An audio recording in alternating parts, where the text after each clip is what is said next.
குணம் தன்னை அறிந்து கொண்டேன்.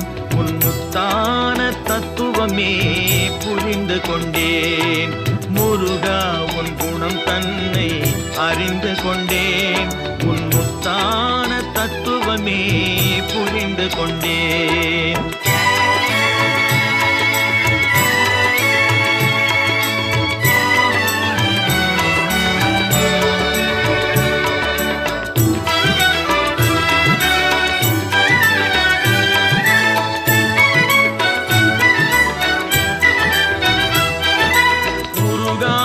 மனம் தன்னில் நீ இல்லை, உருகாத மனம் தன்னில் நீ இல்லை என்ற உண்மையை கண்டு கொண்டேன். இனி விடுவதில்லை, உண்மையை கண்டு கொண்டேன்.